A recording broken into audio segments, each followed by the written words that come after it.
안녕하세요. 이번 시간에는 2018년도 제3회 필기시험 전기작용 문제를 함께 공부해 보시도록 하겠습니다.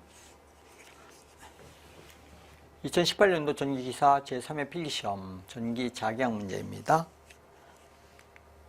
문제 1번부터 보시겠습니다. 문제 1번, 전기력선의 설명 중 틀린 것은? 이렇게 물었네요. 전기력선의 설명.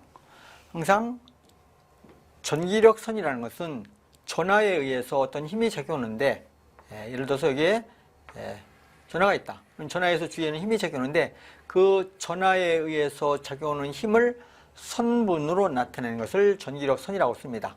그럼 전기력선은 우리가 어떻게 정의를 내렸냐면은, 여기에 Q쿨럼의 전하가 있다. Q쿨럼의 정의 전하가 있을 때, 그러면 여기 정 플러스 전하이죠. 그랬을 때, 플러스 전하가 있을 때 여기다 미수한 플러스 전하를 놨습니다. 그럼 이게 플러스이고 이것도 플러스, 이게 좀 전에도 노란거 또 플러스인데, 플러스와 플러스의 무슨 힘? 반발력에 의해서 이렇게 미수한 플러스의 전하가 이동하면서 그런 선분, 뭐 플러스 1이라고도 쓰는데 그냥 미수한 전하라고 쓰면 좋죠.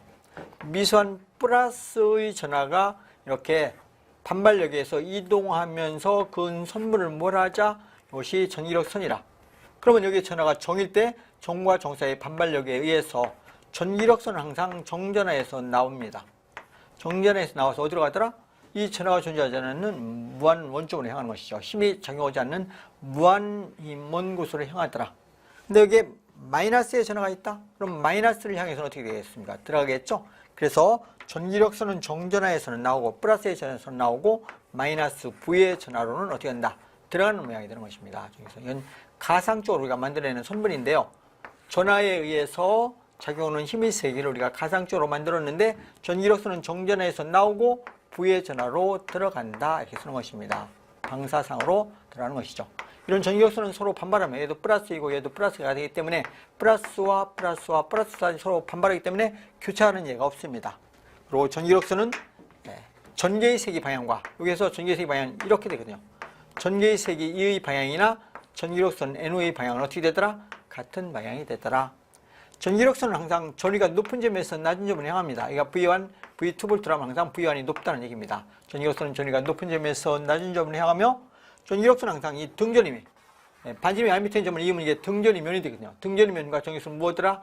직각으로 항상 교차해서 나가는 것입니다. 전기력선의 방향은 전개의 세기 방향과 같고, 전기력선 전위가 높은 점에서 낮은 점을 향하며 등전이면과 직각으로 교차하더라. 이게 등전이면이라면 등전이면과 직교하더라. 이런 것들이 전기력선의 성질이며, 이 전기력선의 수는 무엇이 된다? 전기력선의 수는 진공중일 때 이프론제로분의 전하 Q가 되는 것이며, 전기력선의 수를 무엇으로? 면적, 전기력선이 통하되는 면적으로 나눠주면 이게 전기력선의 밀도인데, 전기력선의 밀도는 그 점에서 무엇과 같다? 전개의 세기 2와 같더라, 이렇게 표현하는 것입니다. 그리고 전기력선은 전하가 없는 곳에서 연속이다, 뭐 이런 성질들이 있고, 도체 표면과 전기력선은 직교입니다. 도체 표면은 등전이 면이 되기 때문에 도체 표면과 전기력선은 직교더라. 자, 그런 성질들이 있죠. 보기를 보실까요? 1번, 전기력선은 부전하에서 시작하여 정전하에서 끝난다. 이것은 역으로 얘기했네요. 전기력선은 어디에서 시작해야 됩니까? 정전하에서 시작하여, 정전하에서 나와서 부전하로 들어간다, 부전하로 끝난다, 이렇게 써야 되는데 역으로 썼죠? 전기력선은 부전하에서 시작하여 정전하에서 끝난다 하면 이것이 X가 되겠습니다. 틀렸고 나머지들을 보실까요? 2번, 단위 전하에서의 입실온 제로분의 1개의 전기력선이 출입한다. 요게 단위 전하니까 1쿨럼이라는 얘기입니다. 1쿨럼일 때 전기력선 수는 입실온 제로분의 1개의 전기력선이 출입한다. 맞죠? 전기력선은 전위가 높은 점에서 낮은 점으로 향하더라. 전기력선이 이렇게 진행된다면 V1이 V2보다 무조건 높아야 되겠죠? 그래서 전위가 높은 점에서 낮은 점으로 향한다. 맞죠? 전기력선은 그 점에서 전개의 방향과 일치하며 밀도는 그 점에서 전개의 세기와 같다. 그렇죠? 전기력선의 방향은 전개의 세기 방향과 같은 방향이 되며, 전기력선의 수를 면적으로 나눠주면 전기력선의 밀도가 되는데 밀도는 전개의 세기와 같다. 다 바른 표현이 되겠죠. 그리고 뭐만 잘못됐다? 1번이 잘못됐습니다. 그래서 잘못된 것 1번. 다음 문제 보시겠습니다.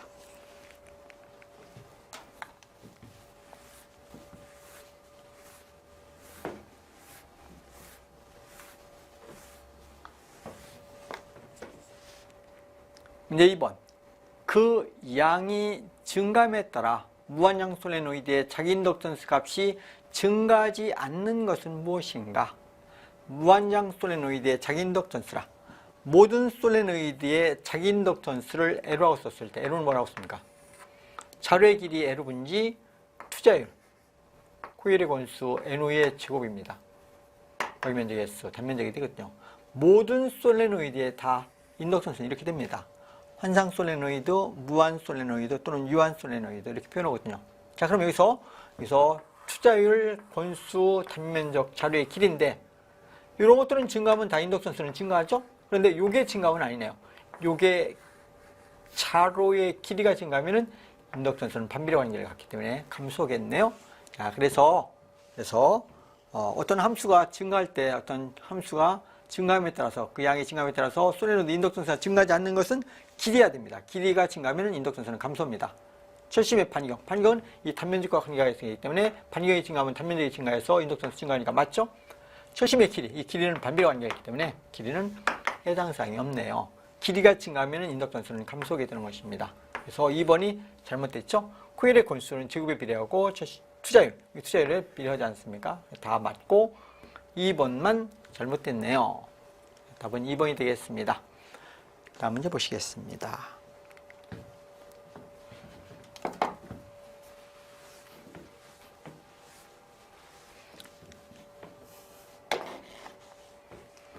문제 3번 유전율 입시론 전개의 세기 2인 유전체의 단위 체력에 축적되는 에너지는 물었네요.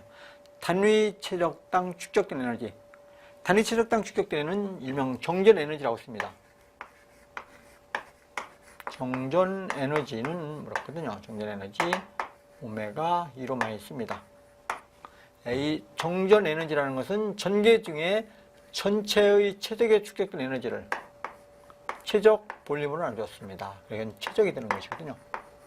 단위 체력당 전개 중에 축적 에너지를 정전 에너지라고 쓰거든요. 그래서 단위가 전체에 축적된 에너지는 줄이 되고 단위 체력이니까 미터에 3승이 되겠죠. 단위 체력당 축적된 에너지를 정전 에너지라. 이 전개 중에 전체의 최적에 축적된 에너지는 콘덴서의 축적 에너지가 똑같습니다. 전개 중에 축적 에너지는 뭘까 똑같다? 콘덴사의 축적 에너지와 같은 것이며 이것은 여러 가지 식이 있는데 그 중에서 하나 볼까요? 2분의 1 CV 제곱이라는 게 있죠? CV 제곱. 이게 콘덴사의 축적 에너지에서 가장 많이 쓰는 식 중에 하나입니다. 그럼 이런 것을 이렇게 바꿀 수 있죠. 콘덴사, 팽판 콘덴사의 정전 능량은 간격의 반비례 면적에 비례하면서 비례상수가 유전체를 채워줬다. 그럼 유전율이 되겠죠? 항상 팽판사의 전위차는 전개의 2 곱하기 D가 되는 것입니다. 2 곱하기 D가 전위차 V가 되거든요. 그럼 이게 제곱이니까 제곱을 해서 전체의 전개 중에 축적 에너지를 보는 것입니다. 그럼 여기서 간격 D 하나 없어지고 따라서 어떻게 된다? 전체의 전개 중에 축적 에너지 2분의 1 유전율 곱하기 2의 제곱 2의 제곱까지 쓰고 면적과 간격의 비례하죠. 면적 S 간격 D. 이 면적 곱하기 간격이 바로 무엇이다? 이게 팽판 콘덴사의 최적 볼륨이 되거든요. 그래서 전체의 최적에 축적된 에너지는 2분의 1 입실론 2의 제곱 볼륨 V가 됐습니다. 이게 줄이 됐거든요. 그래서 전체의 체력에 축적된 에너지는 이렇게 되는데 정전 에너지는 단위 체력당이거든요. 그럼 단위 체력당 축적된 에너지 소문자 오메가로 쓴 것입니다. 무엇이 된다? 이 전체의 체력에 축적된 에너지를 최적으로 나눠줬기 때문에 없어지면 되겠죠? V만 없어지면 되는 것이니까 전개 중에 단위 체력당 축적된 에너지는 2분의 1 유전율 곱하기 2의 제곱 이렇게 쓸 수 있습니다. 물론 이것을 이렇게 쓸 수 있죠. 2분의 1 유전율 곱하기 전개의 세기는 전세기 밀도 D가 되겠네요. 전세기 밀도 D 곱하기 2. 여기서 전개의 세기는 유전율분의 전세기 밀도 D가 되거든요. 그래서 이 유전율분의 전세기 밀도 D의 제곱. 이것이 전부 다 정전 에너지라고 쓰는 것입니다. 줄 퍼 미터의 3승. 요압과 무엇이 같더라? 정전 능력과 같다 이런 표현을 썼습니다. 정전 능력. 단위 면적당 정지되어 있는 전하들 사이에 덮여오는 힘의 세기와 같은 값을 갖더라. 정전 에너지와 정전 응력은 서로 같다. 이런 것들도 함께 기억하십시오. 자, 그래서 보기에서 찾아보실까요? 2분의 1 입실론분의 2니까 이건 안 되네. 2의 제곱이 됐던 게 틀렸죠? 2분의 1 여기 틀렸고 D의 제곱이 됐습니다. 이건 2분의 2의 제곱이 됐던 게 빠져서 틀렸죠? 이게 맞네요. 3번. 2분의 1 입실온 2의 제곱. 이것을 얘기하죠. 2분의 1 입실온 2의 제곱해서 3번이 바른 표현이 되겠네요. 정전 에너지는 3번이 되었습니다. 다음 문제 보시겠습니다.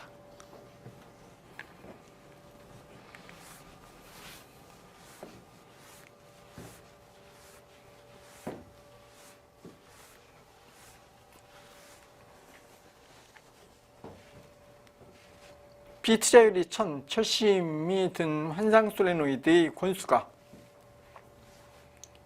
600회, 평균 지름이 20cm, 철심의 단면적은 10cm의 제곱이다.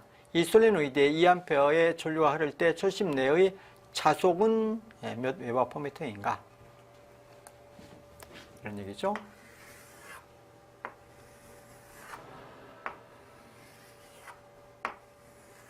이런 철심이 있고 철심에 코일이 이렇게 감겨 있습니다. 코일을 이렇게 놓았죠.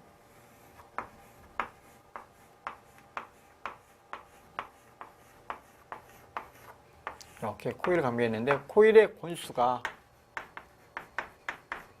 권수의 누가 얼마이다? 600회라고 줄였습니다. 권수는 600회라고 줄였죠. 600회. 여기에 요 솔레노이드 위에 단면적이 줄였습니다. 솔레노이드 단면적 S는 이꼬로 10cm의 제곱이라고 줄였죠. cm의 제곱. 요 평균 자속이 순할 수 있는 길이 자료의 길이라고 쓰거든요. 자속이 순할 수 있는 요 길이를 자료의 길이라고 써서 L로 쓰는데 L은 얼마를 줬다? 자료의 길이에 G를 안 주고 지름이 줬네요. 요 지름이. 평균 직경이 D가 20cm라고 줄였습니다. 20cm. 그러면 자료의 길이는 항상 어떻게 됩니까? 반지름 곱하기 3.5cm니까 2분의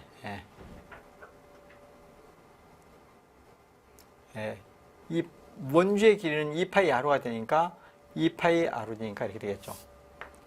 2πr는 2분의 d가 되어서 뭐가 됩니까? 파이 d면 되겠네요. 자료의 길이는 파이 dm가 됩니다. 이제 투자율과 투자율은 무엇이 된다? 진공 투자율 곱하기 B투자율이 되죠. 이 B투자율이 1000이라고 줘줬습니다. 자, 이럴 때 이 자속 화이 값은 어떻게 되느냐? 요 솔레노이드 내부의 자속을 구하는 문제입니다. 자속 화이는 얼마인가? 자속이라는 것은 언제나 자속의 밀도 B 곱하기 면적에 쓰면 되겠죠? 물론 오미 법칙으로도 풀 수 있고 그냥 다이렉트로 풀 수도 있습니다. 자속의 밀도는 투자율이 μ이면 투자율 곱하기 H가 자속의 밀도 B가 되죠. S. 자개의 세기, 이런 솔레노이드 내부의 자개의 세기는 이 자개의 세기가 L분지 NY가 되거든요. 암페어톤 퍼 미터라고 배웠죠. 암페어톤 퍼 미터. 그럼 여기다 투자율 곱해주고 자개의 세기 있으니까 S를 넣어주면 되겠죠. 이게 솔레노이드 내부의 자속의 값입니다. 이런 것으로 이는 자기의 오미 법칙학에서 자속 화이는 무엇으로 쓴다? 자기저항 ROM분의 기자력 F로 쓰죠. 자기저항은 투자율 단면적분의 길이 L이요. 기자력은 NY가 되거든요. 그래서 위로 올라가니까 L분지 뮤 NOIS 해서 똑같은 식이 나옵니다. 웨버. 여기랑 같은 식이 나오죠. 자, 이렇게 해서 유도되는 식은 어떻게 해도 좀 편하게 산출하시면 되겠습니다. 여기 모든 걸 다 줄였어요. 모든 것 어떻게 줄였다? 그래서 이 투자율은 진공 투자율을 줄였기 때문에 진공 투자율 곱하기 B투자율 하면 되겠죠? 그래서 그대로 대입해 주시면 되겠습니다. 대입 한번 해볼까요? L은 여기 파이 D라고 썼습니다. 이 원주의 길이가 되기 때문에 원주의 길이는 파이 D가 되니까 파이는 3.14. 파이 D가 얼마이다? D가 20cm니까 0, 쓸까요? 0.2m. 4파이 곱하기 10의 마이너스 7승이 되는 것이며 B투자율은 10의 3승이 되었고 10의 3승 원수는 600회 전류 I는 2A로 줄였죠. 2A 전류 2A 그 다음에 면적은 10cm의 제곱이니까 10 곱하기 10의 마이너스 4승 하면은 몇 회의 제곱이 되겠습니다. 이것만 계산하시면 되겠거든요. 이것은 뭐 암산으로도 나오겠네요. 암산으로 해도 나오죠. 보실까요? 여기서 공 하나 지워주고 10에 6승을 이렇게 바꿉니다. 마이너스 6승 하나 지워주죠. 여기 2 소거되죠? 어디고? 여기에 두 개가 있고 여기에 세 개 있으니까 6개에서 없애주니까 마이너스 1승이 나왔습니다. 1승. 자, 그럼 이렇게 나오네요. 파이파이 지워지고, 막바로 이제 계산하겠습니다. 계산하면은 4 곱하기 10의 마이너스 1승 남았고, 다시 지워졌습니다. 6이 남았고, 6 지워졌죠? 곱하기 10 곱하기 10의 마이너스 4승 이렇게 지워졌습니다.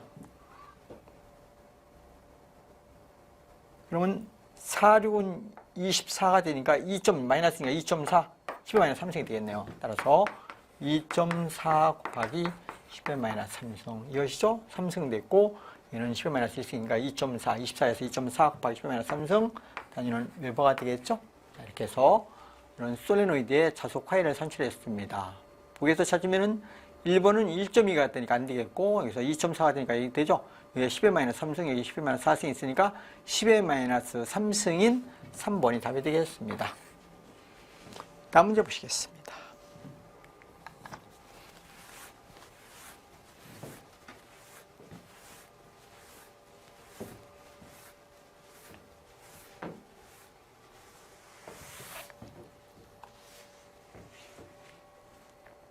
자기 인덕턴스 L1, 2와 상위 인덕턴스 M 사이의 결합 개수는 이렇게 물었네요.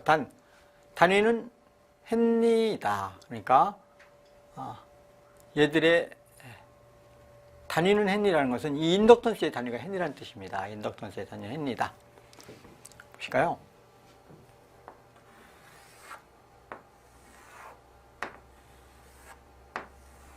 이런 환상 솔레노이드가 있습니다. 1차 코일의 권수를 이렇게 N후에 감고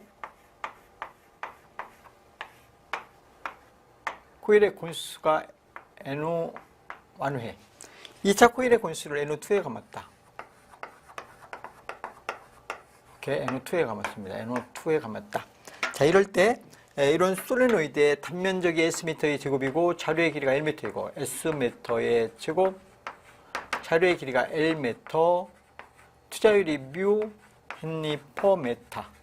자, 이럴 경우에 1차 측의 코일의 자기 인덕턴스 L1과 2차 코일의 자기 인덕턴스 L2가 있고 여기 1차 측의 전류가 흐르기 때문에 이 전류에 의해서 여기 자속이 순환하죠. 여기 상대방의 전류에 의해서 상대방과 스며드는 자속에 대한 비례상수를 뭐라고 한다? 뮤추럴에서 상호 인덕턴스라고 씁니다. 자, 그래서 이런 환상 솔레노이드에는 1차 코일의 자기 인덕턴스, 2차 코일의 자기 인덕턴스가 있고 환상 솔레노이드의 상호 인덕턴스 M가 있는데 M과 자기 인덕턴스의 관계를 보시면 이렇게 됩니다. 자기 인덕턴스 L1은 1차 코일의 자기 인덕턴스는 이렇게 되는 것이죠. 자료의 길이 분지 투자율 N1, 1차 코일의 건수가 N1이니까 N1의 제곱에 비례합니다. N1 제곱 S가 되는 것이 1차 코일의 자기 인덕턴스가 되고 2차 코일의 자기 인덕턴스도 똑같습니다. 자료의 길이는 똑같이 Lm이니까 L분지 투자율 NO2의 제곱이 됩니다. 자기 코일의 건수의 제곱 곱하기 면적 S가 되거든요. 이게 2차 코일의 자기 인덕턴스라고 볼 수 있습니다. 이게. 그럼 여기서 전류 하르몬에서 원래는 누설 자석이 이렇게 생기는데 누설 자석, 새어나가는 자석들이 생기거든요. 누설 자석, 로스가 생깁니다. 여기를 다 관통하지는 못하거든요. 근데 이 누설 자석이 없다라고 가정해 봅니다. 요 없다라고 가정했을 때 요 상위 인덕턴스가 얼마인가? 이건 누설 자석이 없을 때입니다. 가정해 놨을 때는 무엇이 된다? 됩니다. 자료의 길이 L분지 투자율 뮤 N1 곱하기 N2입니다. 자기 인덕턴스들은 자기 건수의 제곱에 비례하는데 상호 인덕턴스는 어떻게 된다? 나의 코일의 건수와 상대방의 코일의 건수의 곱에 비례하는 것입니다. 면적이 S. 자, 이래서 요 상호 인덕턴스와 자기 인덕턴스의 관계를 보실 때 이 누설 자석이 없을 때입니다. 누설 자석이 없다.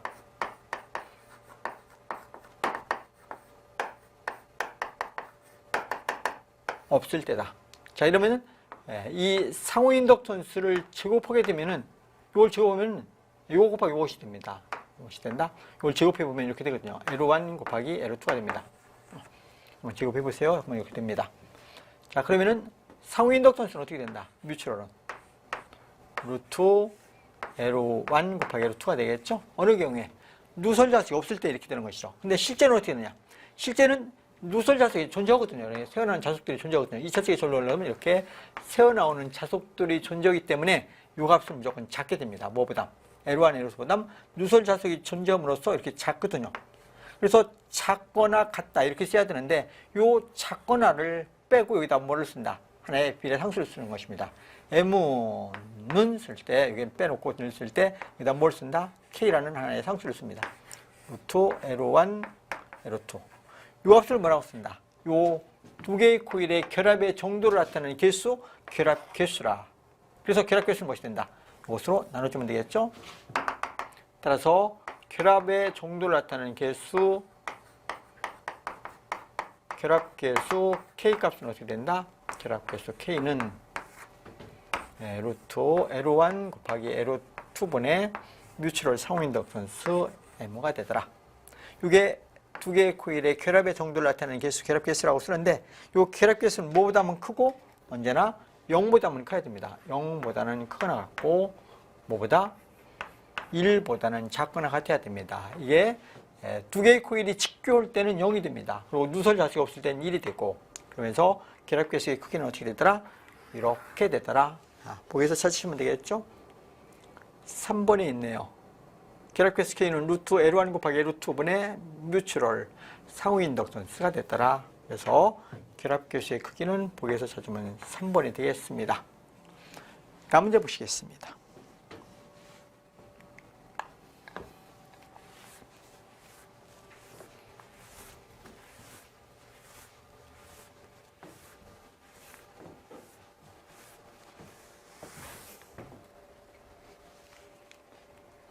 문제 6번 맥스웰의 전자 기초방정식을 얘기합니다. 맥스웰의 전자방정식, 전자 기초방정식에 대한 의미를 설명한 것으로 틀린 것은 맥스웰의 전자 기초방정식, 여러분들 다 기억하시죠?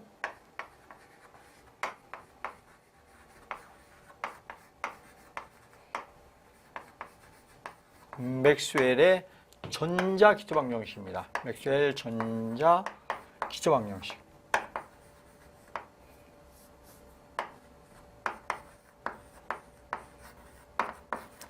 맥스웰의 전자 기초방정식은 주식 두 개와 제일식과 제이식이 있습니다. 제일식 이런 식들은 꼭 기억하셔야 됩니다. 전개의 회전이 있는데요. 로테이션, 이 전개의 회전이 있더라. 뭐가 있는 곳에 시간에 따라서 자수의 밀도 B가 변할 때 이 자수의 밀도 B의 변화를 방해하는 방향으로 전개의 회전이 있더라. 이런 것은 언제나 마이너스 투자율 라운드 T분의 라운드 H로 쓸 수 있죠. 시간적으로 자개가 변하면 자개의 변화를 방해하는 방향으로 전개의 회전이 있더라 하는 식입니다. 이 식은 로테이션 H, 자개의 회전이 있습니다. 어디에? 전도전류 밀도가 있는 곳에. 이건 전도전류, 전류율이 있는데 이건 전도전류 밀도입니다. 뭐 J로도 쓰는데 그냥 I로도 씁니다. 이건 전도전류 밀도 플러스 변이전류 밀도. 변이전류 밀도는 라운드 T분의 라운드 D로 쓰죠. 이게 전도전류 밀도, 변이전류 밀도. 언제나 전류가 있는 곳에는 무엇이 있다? 자개의 회전이 있더라 이런 얘기입니다. 그러면 역으로 자개의 회전이 있는 곳에는 전도전류 밀도가 존재하고 변이전류 밀도. 도체일 경우에는 전도전류 밀도가 있어야 되고 유전체, 부도체일 경우에는 변이전류 밀도가 있어야 된다 이런 얘기입니다.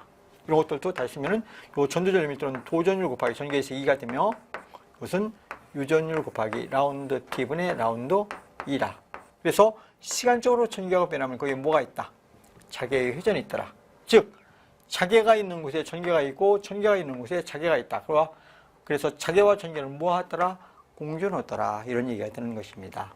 뭐 일식, 이식은 뭐 바뀌어서 상관없습니다. 이것을 일식으로 쓰는 경우도 있고 이것을 일식으로 쓰는 경우도 있습니다. 보조방정식 3식이 있는데 보조방정식 3식은 다이버전스 D, 전속의 발산이 있다는 얘기입니다. 뭐가 있는 곳에? 최적전압밀도 로, 이건 최적전압밀도 쿨롬/m 의 3승이 있는 것입니다. 전하가 있는 곳에서 전속의 발산이 있다. 보조방정식 4식이 있는데 4식은 다이버전스 B는 무엇이 된다? B는 0이 되더라. 이것은 N극과 S극이 공존한다는 뜻입니다. N, S극이 공존한다. NS극이 공존하기 때문에 자속은 연속이 된다. 자속은 연속이라. 들어가는 것과 나오는 자속이 합해지면 언제나 0이 된다는 그런 뜻입니다. 이게 맥스웰의 전자 기초방정식으로서 1, 2식, 주식 1, 2식과 보조방정식 3, 4식으로 이루어져 있습니다. 의미들도 잘 이해하시고 여기에 대한 설명을 한 것인데 설명 중 잘못된 것을 찾으라는 얘기입니다. 보실까요? 1번. 자개의 회전은 전류 밀도와 같다. 그렇죠? 자개의 회전이 있는 곳에 항상 전류 밀도가 존재하더라. 전도 전류 밀도와 편의 전류 밀도가 존재한다. 맞죠? 2번. 자개는 발산하며 자극은 단독으로 존재한다. 틀렸네요. NS극이 공존해야 되거든요. NS극이 공존한다는 얘기는 이렇게 주어진 것입니다. N극과 S극이 함께 공존을 해서 자속은 어디서 나와서 N극에서 나와서 S로 들어가는데 이렇게 스스로 폐곡선을 만듭니다. 스스로 폐곡선을. 그래서 어디를 잡아도 자속은 연속이 되거든요. NS극은 공존하고 자속은 연속이 된다. 이렇게 임의의 평면을 이렇게 만들었죠. 임의의 평면. 임의의 평면을 통해서 들어오는 수가 하나, 둘, 세 개가 들어왔다. 그럼 나가는 것도 또 하나, 둘, 세 개. 들어오는 수를 플러스, 나가는 수를 마이너스해서 합해지면 얼마가 된다? 0이 됐더라. 그게 바로 다이베레스 B는 0이 됐더라. 새로운 발산은 없다는 얘기입니다. 그래서 연속이 됐더라. N극과 S극이 공존하기 때문에 이렇게 연속이라는 의미가 나오거든요. 그럼 여기는 자개는 발산하며 있는데 발산이 아니죠. 발산하지 않습니다. 새로운 자개는 발산이 없고 자극은 단독으로 존재할 수가 없습니다. NS극은 항상 함께 존재해야 됩니다. N극이 있는 것은 언제나 S극이 공존하더라. 그래서 무조건 이거 틀렸네요. 답은 2번이 틀렸습니다. 3번 보실까요? 전개의 회전은 자석의 밀도의 시간적 감소율과 같다. 전개의 회전은 자석의 밀도의 방향을 방해한다. 역을 우리는 감소율이라는 그런 표현을 썼습니다. 감소율과 같다. 맞는 얘기가 되고 4번 단위 체력당 발산 전속의 수는 단위 체력당 공간의 전압 밀도와 같다. 그러니까 발산되는 전속의 밀도는 체력당 전압 밀도와 같다. 이것을 표현한 것입니다. 그래서 다 바른 표현이 되며 2번만 잘못됐네요. 다음 문제 보시겠습니다.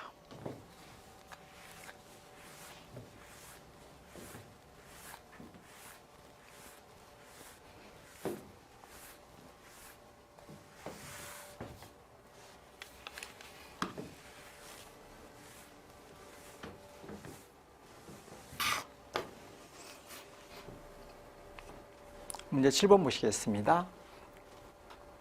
반자석의 세기가 0.01 웨바퍼미터, 반지름이 5cm인 원형 반자석이 있다. 자석의 중심에서 축상 10cm인 점에서 자기적 위치 에너지, 자위의 세기는 몇 암페어톤인가 물었습니다. 판자석에 의한 자기적 위치 에너지를 구하는 문제이죠. 자, 이런 판자석이 있습니다.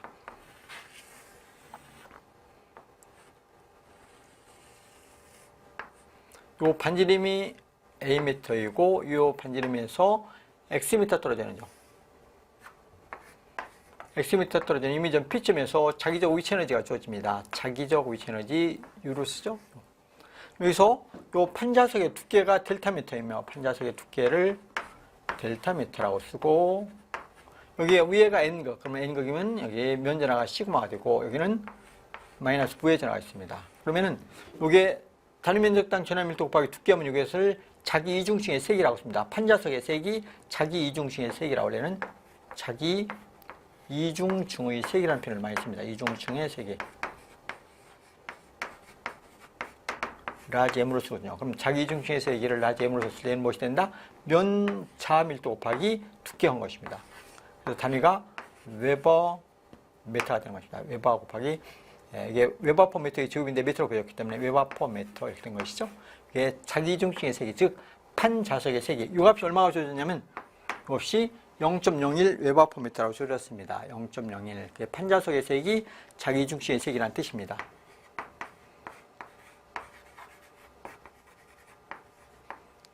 미터 이렇게 주어졌죠? 웨버 퍼 미터 이렇게 주어졌습니다. 자, 이럴 때 여기서 X미터 떨어지는 요즘에 자기적 위치 에너지 자위는 어떻게 되냐 이런 문제이거든요. 자기적 위치 에너지 U는 얼마인가? 이 공식을 이렇게 알아두셔야 됩니다. 자기적 위치 에너지는 여기서 이런 원뿔이 되거든요. 원뿔. 이 값이 입체각이라고 쓰는 것입니다. 입체각이 오메가가 되거든요. 이 입체각 오메가로 썼고 오메가는 무엇이 된다? 우선 2파이에 1 마이너스 코사인 세타. 이게 입체각의 공식이거든요. 여기서 세타라는 것은 이 각도를 얘기합니다. 세타, 세타. 자, 그래서 요즘에 자기적 위치 에너지는 어떻게 된다? 자기적 위치 에너지 공식으로 알아두셔야 됩니다. 공식으로 얘는 4파이 진공수열 뮤제로, 진공지면 뮤제로 곱하기 자기 이중층의 세기 m의 입체각 오메가가 되는 것입니다. 이 입체가 오메가로 곱해지면 이게 뭐를 쓰다? 자기적 위치 에너지가 되는 것이죠. 그래서 오메가를 여기다 대입을 시켜주면은 이렇게 되겠죠?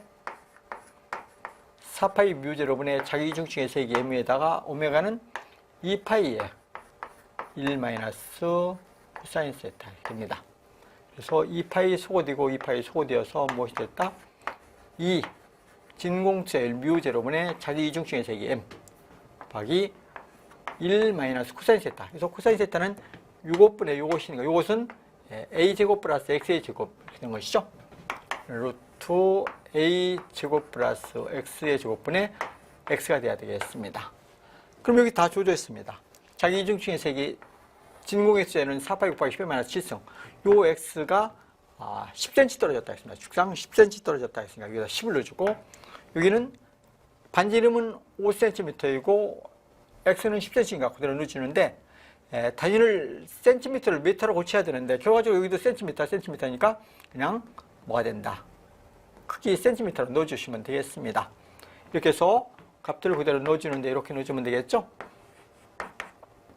진공의 투자율은 언제나 4파이 곱하기 10의 마이너스 7승이 되며, 자기 이중식의 세기를 0.01 웨버 퍼 미터라고 줘줬으니까 그냥 이제 10의 마이너스 2승 이렇게 쓰면 되겠네요. 자기 이중식의 세기, 편자석의 세기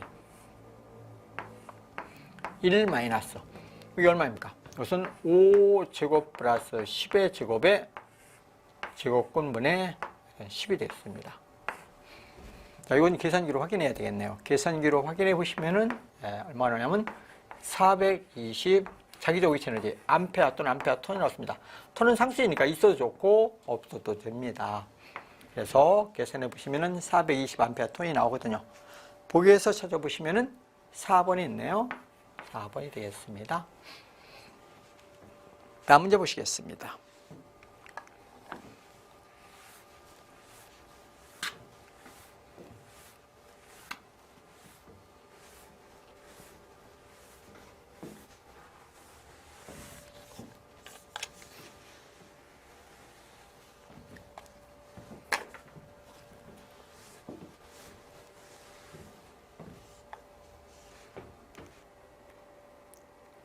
(8번) 길이 Lm, 지름이 Dm 원통이 길이 방향으로 균일하게 자화되어 자화의 세기가 j·웨버퍼미터의 제곱인 경우에 원통 양달에서의 전 자극의 세기는 전 자극입니다. 전체의 자극의 세기를 구하라 이런 얘기입니다. 자성체가 주어졌습니다. 원통 이런 자성체가 주어졌죠. 이 길이가 Lm입니다.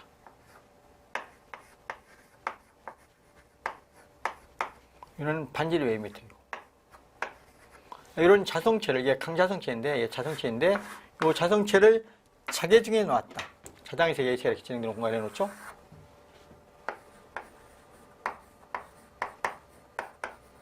이런 자개 중에다 놓으면은 얘가 무엇이 된다? 여기에 자개, 이게 이렇게 진행된다는 얘기는 여기에 N극이 있고 여기 S극이 있다는 뜻이거든요. 그럼 N극 가까이의 강자성체일 경우에 N극 가까이에는 무엇이 나온다? S극이 나옵니다. 자성체 S극이 나오고 이게 N극이 나오죠.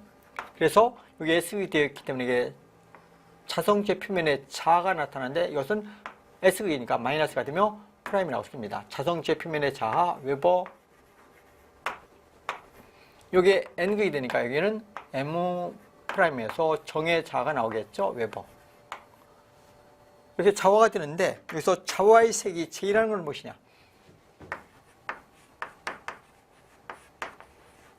자화의 세기를 J로 쓰는데 이 자화의 세기 J는 무엇이다? 자화의 세기 정입니다. 이것은 이 자성체, 이게 자성체인데 강자성체를 얘기합니다.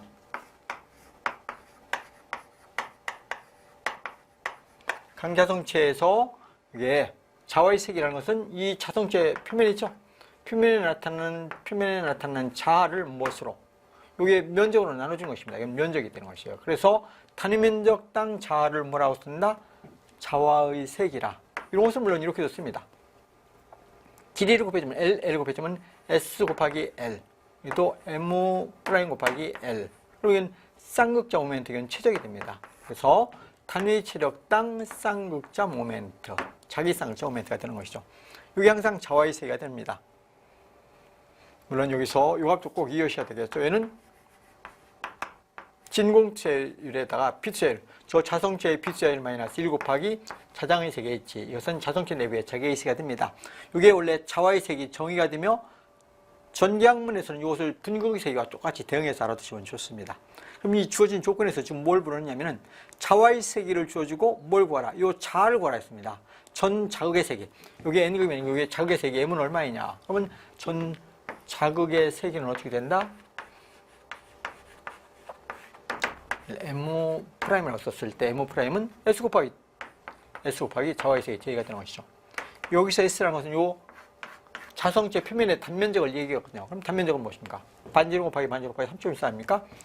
파이 A의 제곱 곱하기 J가 됩니다. 여기서 지금 뭘 줬냐면 지름을 줬군요. 지름을 주면 반지름의 제곱이 되니까 이것은 이렇게 되겠네요. 파이 곱하기 2분의 T의 제곱 곱하기 J가 되겠죠? 이것은 정리해주니까 이렇게 되겠네요. 4분의 1 파이 T의 제곱 곱하기 자와의 세기 J가 됐더라. 자극의 세기 차이니까 단위는 웨버가 되겠죠? 웨버. 그래서 4분의 1 파이 D의 제곱 J가 됩니다. 4분의 1이 나오는 것은 4번밖에 없네요. 그럼 4분의 1 파이 D의 제곱 J 해서 답은 4번이 되겠습니다. 예. 자화되었을 때 자성체의 표면에 나타나는 자극의 색이다. 즉 자하이다. 보시면 되겠죠?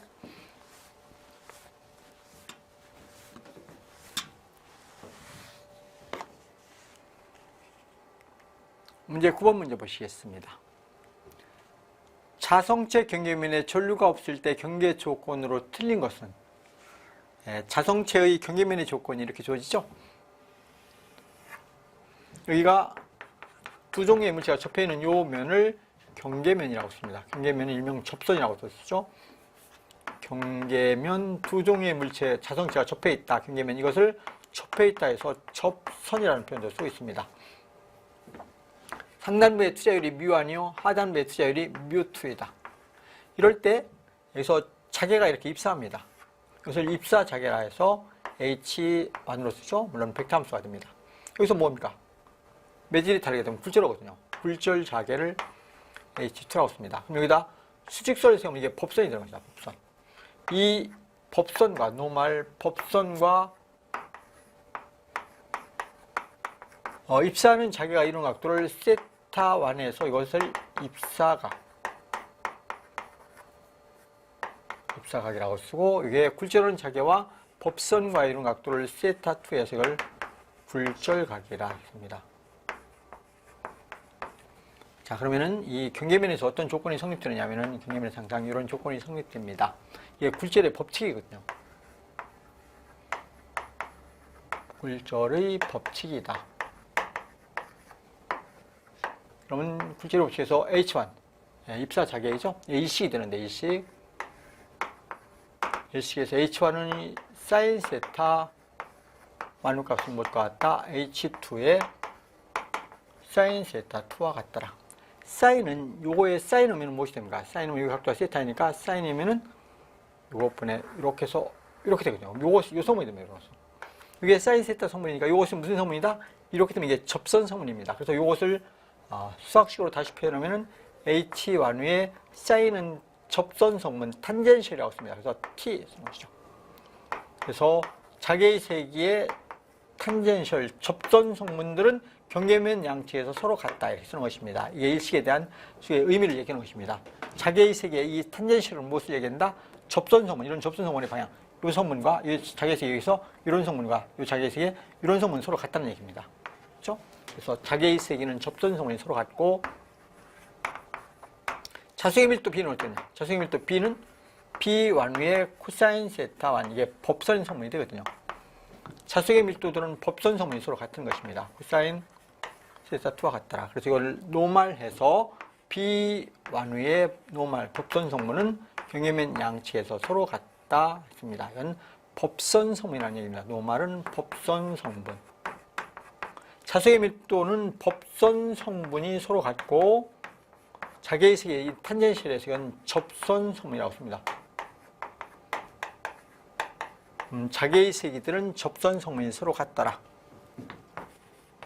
삼식이 주어지는데 삼식은 이 식을 나눠서 정리해주면 이렇게 됩니다. 투자율 뮤2분의 뮤 완호값은 어떻게 되더라? 탄젠트 세타 2분의 탄젠트 세타 완값과 같더라. 이런 것은 탄젠트는 세타 2 각도가 비례거든요. 그래서 세타 2분의 세타 1의 비례였더라. 그래서 이게 굴절각인데 굴절각은 뭐에 비례한다? 굴절각은 투자율에 비례하더라. 그런 의미를 내포하는 것입니다. 굴절각은 투자율에 비례하더라. 비례하는 뜻이거든요. 굴절각은 투자율에 비례한다.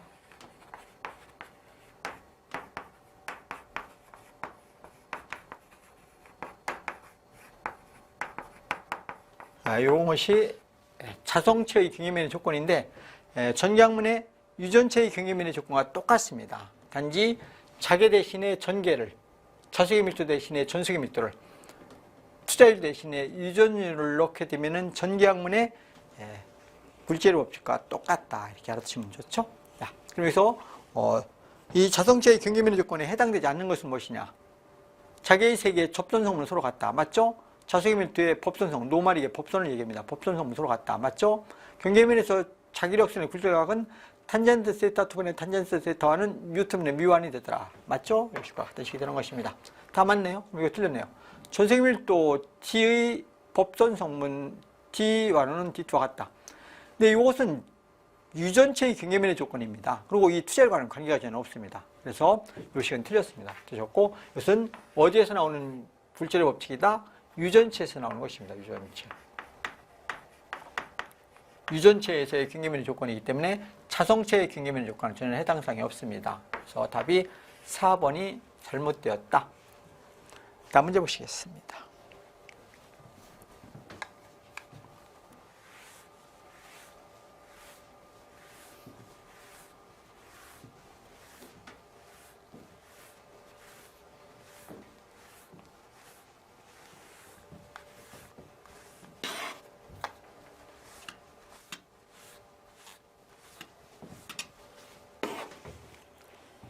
문제 10번 보시겠습니다. 단면적 S미터의 제곱 단위 길이당 곤수가 NO0로 썼네요. 회퍼메타 단위 길이당 곤수라는 얘기죠. 무한히 긴 솔레노이드의 자기인덕턴스는 이렇게 물었습니다. 언제나 모든 솔레노이드의 자기인덕턴스는 어떻게 되더라? 모든 솔레노이드의 자기인덕턴스를 L로 쓰는데 자기인덕턴스는 항상 자루의 길이 L분지 뮤 투자율 코일의 곤수의 제곱 곱하기 S. 이것이 언제나 자기인덕턴스가 되는 것입니다. 모든 솔레노이드의 자기인덕턴스라. 그럼 무한장일 때는 이 길이가 무한대가 되고 곤수도 무한대가 되기 때문에 단위 길이당 곤수라는 표현을 쓰거든요. 단위 길이당 곤수라는 표현을 쓰고 있습니다. 단위 길이는 1m당 곤수를 얘기하는 것이죠. 단위 길이당 곤수라. 그래서 단위 길이당 곤수를 N우라고도 쓰고 N0로도 쓸 수 있습니다. 그럼 단위 길이당 곤수 N0는 무엇을 얘기한다? 전체 길이 Lm에 감겨 있는 코일의 곤수를 나눠준 것입니다. 그래서 Lm의 코일에 감겨 있는 코일의 곤수를 길의 L로 나눠준 것을 단위 길이당 곤수 소문자 N0로 많이 씁니다. N우라는 표현도 많이 쓰고 N0를 쓰죠. 그래서 단위가 곤수의 단위가 턴이거든요. 턴 퍼 메타. 이게 단위 길이당 곤수라는 표현을 씁니다.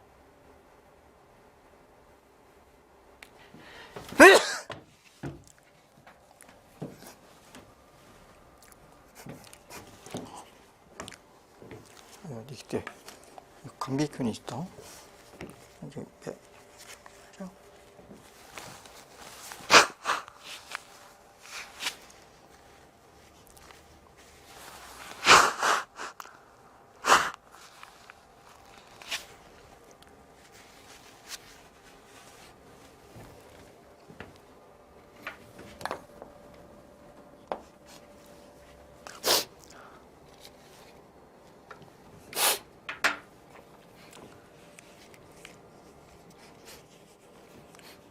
자, 그래서 단위길이당 권수 N0는 L분지 N가 되거든요. 그럼 여기서 N는 어떻게냐?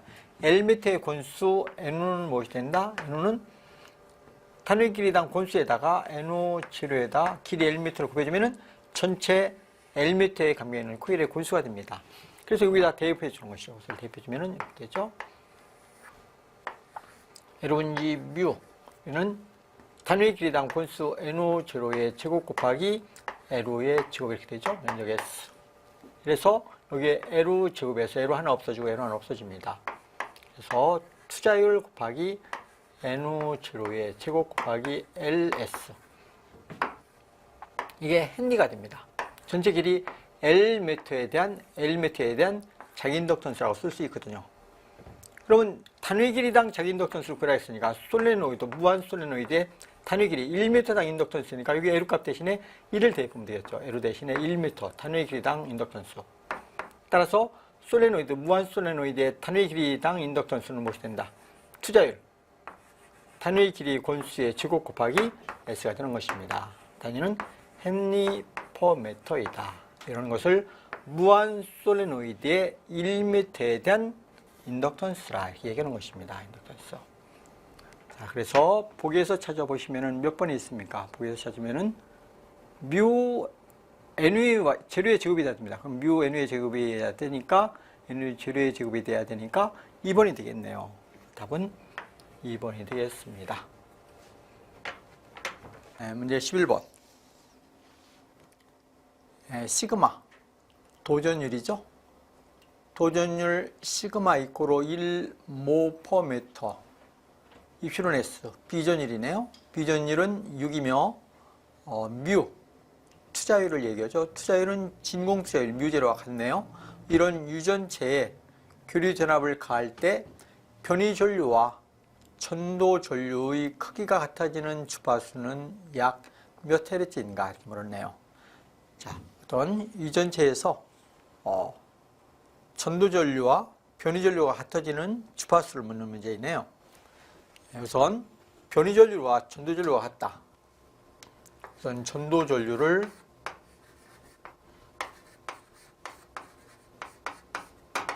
I라고 쓰면은 전도 전류는 전도 전류 밀도, 전류 밀도를 소문자로도 쓰고 J로도 쓰는데요. 전류 밀도를 J라고 쓸까요? J 곱하기 면적에 쓰면 되겠죠? 이게 전도 전류 크기입니다. 전도 전류 밀도에다 면적에 S로 곱해지면 전도 전류 밀도가 되겠죠? 네. 그러면 변이 전류 밀도는 어떻게 되느냐? 변이 전류는 I 디스플레이스먼트에서 D로 붙이는데요. D를 첨부시키고 이건 전도 전류는 자유전자의 이동에 따른 전류라 해서 커런트에서 C를 붙이는 경우도 있습니다. 그래서 IC는 전도 전류, 변이 전류는 I 디스플레이스먼트에서 D를 붙이죠. 얘는 변이 전류는 라운드 T분의 라운드 D 해서 여기다 이게 밀도인데 밀도에도 면적 S로 곱해주면 되겠죠.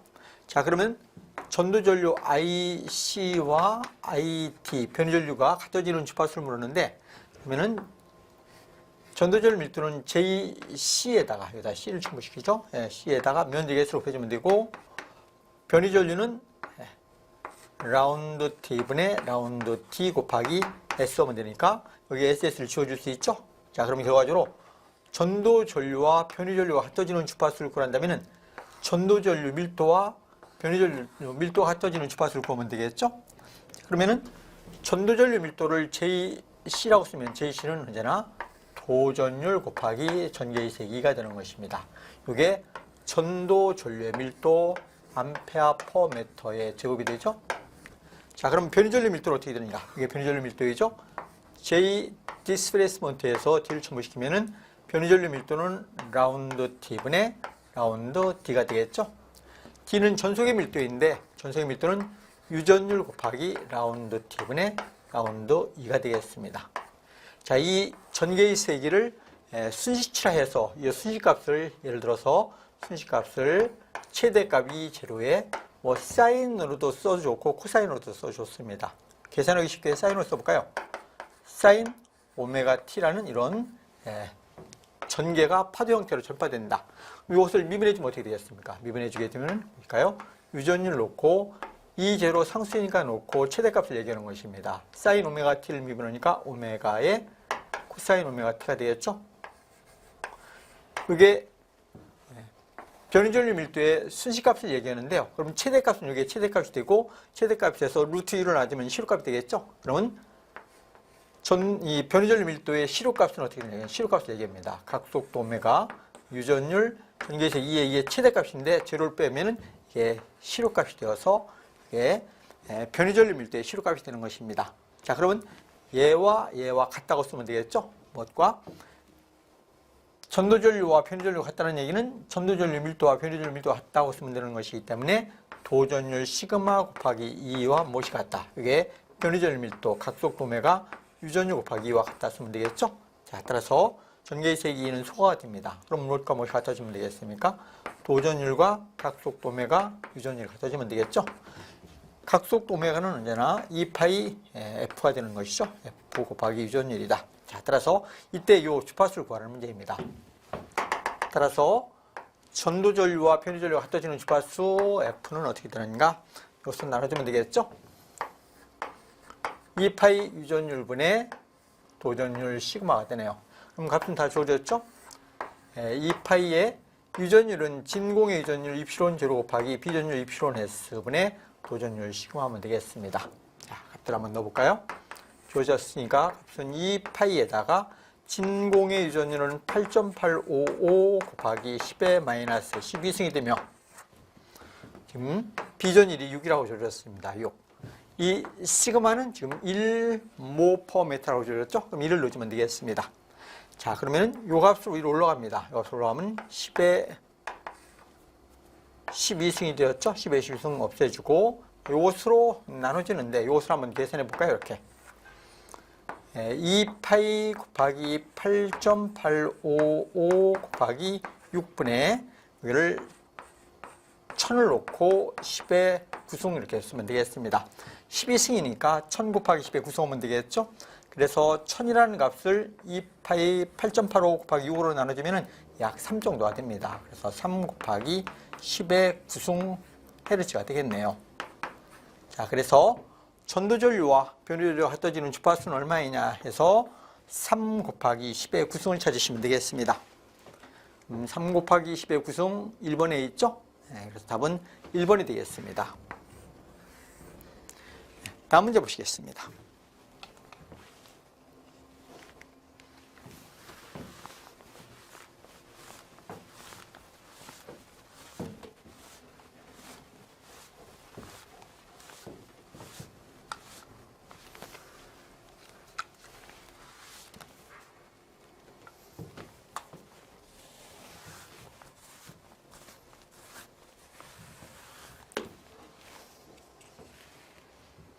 문제 12번 보시겠습니다.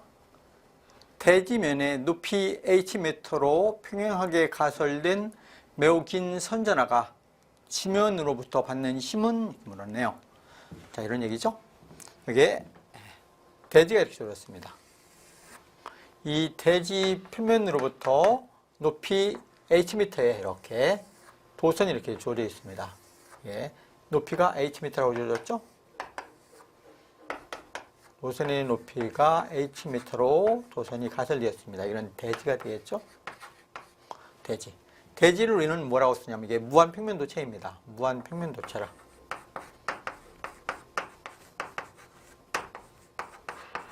전기영상법에서 무한평면도체. 점전화와 무한평면도체 사이에 작용하는 힘의 세계를 우리가 구했었죠? 영상법을 사용하게 되는데요. 여기에 있는 이 대지 지표면에서부터 Hm에 여기에 선전화가 람다라고 쓰겠습니다. 선전화가 이는 람다로 써주셨죠? 람다 단위 길이당 전화해서 쿨롬 퍼 메터라고 쓰면 되겠죠? 자, 이럴 경우에 항상 영상법에 의해서 여기에 정의 전화가 주어져 있을 때 반대로 높이 깊이 Hm에 있는 곳에 뭐가 있다? 그래서 이 전화와 크기를 갖고 부가 반대인 영상 전화가 있다 이렇게 볼 수 있죠.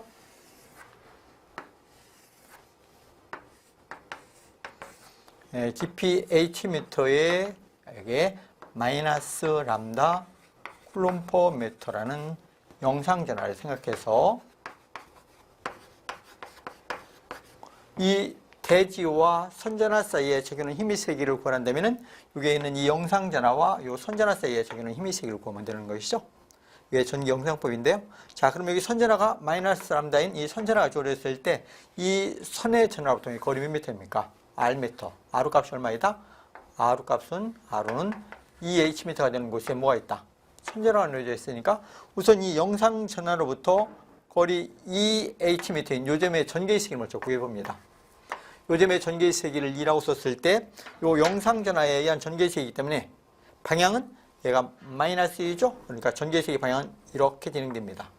요 영상 전하에 의해서 R 이꼬로 2H 미터 떨어진 요점의 전개의 세기는 어떻게 된다? 이 무한 직선 전하로부터 R 미터 떨어져 있는 점의 전개의 세기는 2파이, 주위 매질이 진공중이다. 이프론 제로 올리면 되겠죠? 2파이 이프론 제로 거리의 반비례하는데 거리는 2H 미터이니까 2H분의 선전하 람다가 되겠습니다. 물론 이 선전하가 마이너스니까 방향만 이게 실은 마이너스를 붙이는 건 아니고 이렇게 진행된다. 이렇게 알아두시면 되겠습니다. 이런 방향으로 진행된다. 이렇게 쓸 수 있죠? 자, 그럼 이런 전개의 세기가 존재하는 곳에 여기 선전하가 분포되어 있으니까 이 선전하와 요 전개의 세기가 작용하는 힘의 세기가 곧 무엇이 된다?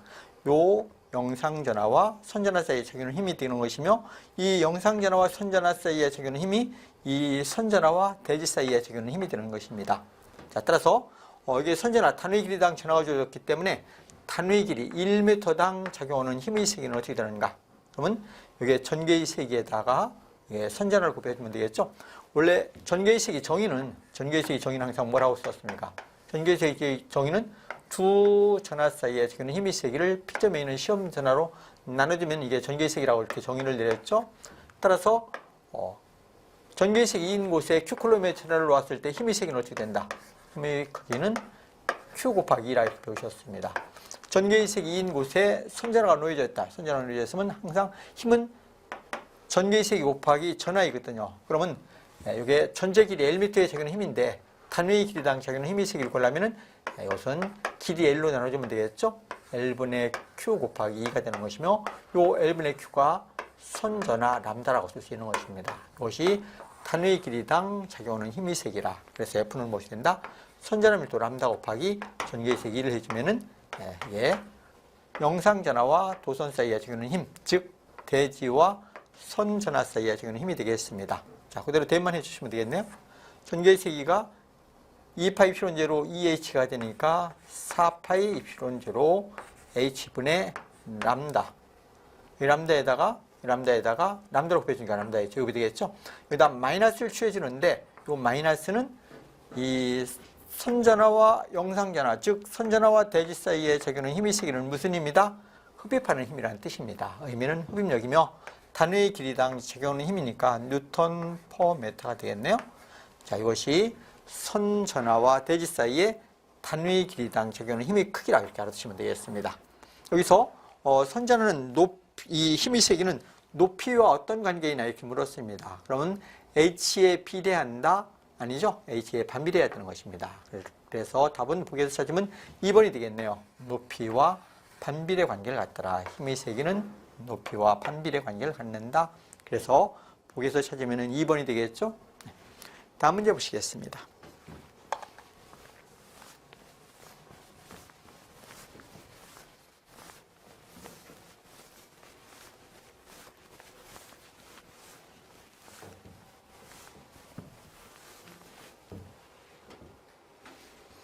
문제 13번 보시겠습니다. 전개 이 x, y, z 성분을 EX, EY, Z라고 할 때 다이버렌스 E는 이렇게 물었네요. 다이버렌스 E는 벡터의 발산이라는 것이 있죠.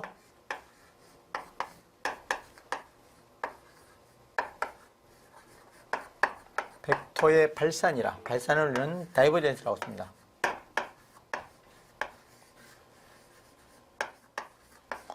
벡터의 발산. 벡터의 발산에서 다이버렌스 E를 발산이라고 쓰거든요. 그럼 벡터, 모든 벡터에서 다이버렌스 모든 벡터, A 벡터라고 쓸까요? 모든 A 벡터는 어떻게 쓸 수 있다? 이것을 미분 연산자로 쓰면은 미분 연산자 나블라와 요 벡터 사이에 벡터입니다. 요 벡터 사이의 무엇으로 벡터 사이에 이렇게 내적으로 표현하는 것을 우리는 벡터의 발산이라 이렇게 얘기합니다. 벡터의 발산 다이버런스를 얘기하죠. 그럼 이것을 수학으로 정리할 때 미분 연산자와 벡터 사이의 무슨 적? 내적. 적분은 적이라는 것은 곱셈을 얘기하는데 내적과 외적이 있습니다. 그런데 이렇게 내적으로 표현하는 것을 벡터의 발산이라 이렇게 얘기합니다. 자, 그렇다면은 전개의 세기에 대한 발산을 묻는 것인데요. 전개의 세기 E의 X, Y, Z 소문을 이렇게 조렸을 때 다이버런스 1을 물었는데 그럼 여기다 벡터 대신에 전개의 1을 넣어주면 되겠죠? 그래서 다이버런스 이 벡터는 무엇이냐? 이것은 미분 연산자로 표현하면 나블라와 전개의 세기 벡터 사이에 무엇으로 표현할 수 있다? 내적으로 표현할 수 있다 했습니다. 미분 연산자는 기본 벡터인 i의 라운드 x분의 라운드 플러스 j의 라운드 y분의 라운드 플러스 k 기본 벡터이죠. 라운드 z분의 라운드가 미분 연산자 나블라가 되고 전개의 세기를 직각 좌표기로 표현하면 쓸 수 있죠. 기본 벡터 i의 라운드 x분의 라운드 전개의 세기 2x 성분 2x 쓰시면 되겠죠. 플러스 j의 라운드 y분의 라운드 2 썼습니다. 잠시만요. 전개의 세기 2를 직각 좌표기로 표현하면은 기본 벡터 i의 전개의 세기 2의 x 성분 이렇게 j의 전개의 세기 2의 y 성분 k 기본 벡터의 전개의 세기 이렇게 z 성분으로 표현할 수 있는 것이죠. 자, 이 두 개를 내적하면 되거든요. 그럼 내적하면은 i 도트 i j 도트 j k 도트 k만 1이 됩니다. 나머지는 0이 되거든요. 그래서 두 개의 벡터를 내적하면은 i 도트 i는 1이 되니까 라운드 x분의 라운드 2x 그러니까 전개의 세기 2의 x성분은 x로 미분해주고 플러스 i, j는 0이 되거든요. i, k도 0이 되니까 없어지고 ji 0이 되고 jj만 1이 되니까 라운드 y분의 라운드 2y 플러스 라운드 z분의 라운드 2z 이래서 다이버런스 이 벡터는 무엇이냐? 나블라도 2로서 각각 X성분은 X로 편미분해주고 Y성분은 전개의 세기 Y성분은 Y로 편미분 Z성분은 Z로 각각 편미분해주는 것 그것을 뭐라 한다? 벡터의 발산이라 이렇게 이야기할 수 있습니다. 그래서 자연계에서 일어나는 여러 가지 발산 현상을 우리가 해석할 때 이렇게 미분으로 표현할 수 있다 이런 얘기죠. 자, 그래서 보기에서 찾으면은 몇 번이 되겠습니까? 1번이 되겠네요. 라운드 X분의 라운드 2X 이 라운드는 이게 편미분 기호입니다. 어떤 X성분은 X로 미분해주고 Y성분은 Y로 각각 편미분해주는 것. 자, 그래서 보기에서 찾으면 답은 1번이 되겠네요. 다음 문제 보시겠습니다.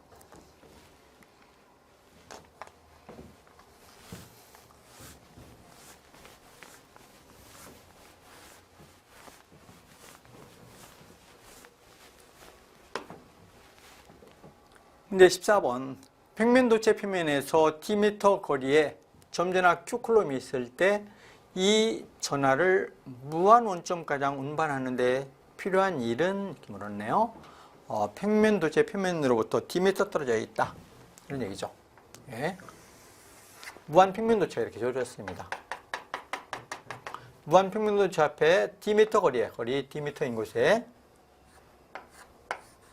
이렇게 Q쿨럼의 점전화가 있습니다.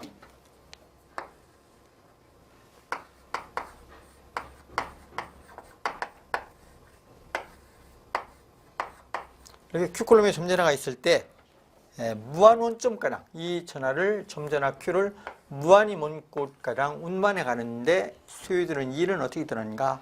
이를 구하는 문제이죠. 여기에 무한 평면도체가 있는데 이 무한 평면도체와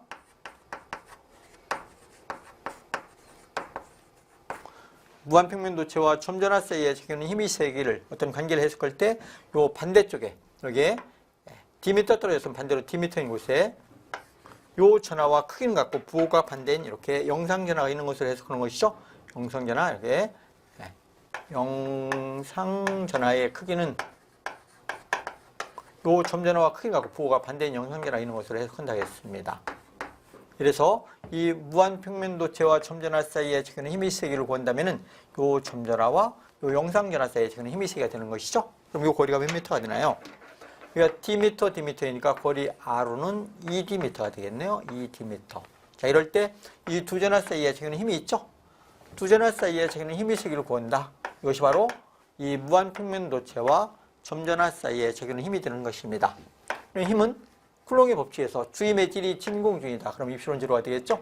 진공일 때 입실온 제로인 경우 두 전하 사이에 적용하는 힘은 쿨롱의 법칙에서 4파이 입실온 제로 거리 R의 지곱의 혼비례하고 전하의 곱비례하죠. Q1 곱하기 Q2 전하의 곱비례라는 거. 이게 쿨롱의 법칙입니다. 그럼 이 R값 대신에 무엇을 대입한다?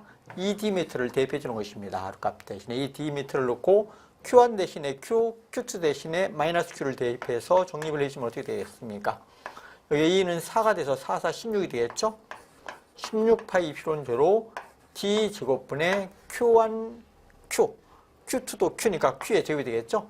하나는 정, 하나는 부가 되기 때문에 정과 부 사이에 적용하는 힘은 마이너스를 붙여주면 되겠습니다. 이게 무한평면도체와 점전하 사이에 적용하는 힘이 이러한 힘이 적용하거든요. 즉 이렇게 힘이 작용하거든요. 무한평면도 쪽으로 이렇게 힘이 작용하는데 그럼 이런 힘에 거슬려서 반대 방향으로 이 점전하를 무한히 먼 곳가량 운반해 가는데 요하는 1은 어떻게 되느냐? 그럼 1을 볼 때 이렇게 보면 되겠죠? 1 워크에서 W를 써서 1은 무엇이냐? 1은 물론 힘이 이렇게 작용하는데 반대 방향으로 거슬려서 가기 때문에 외부에서 힘을 가해줘야 됩니다. 그래서 외부에서 힘을 가해주면은 마이너스를 첨부시키죠. 마이너스 인테그랄 이 힘 곱하기 변위.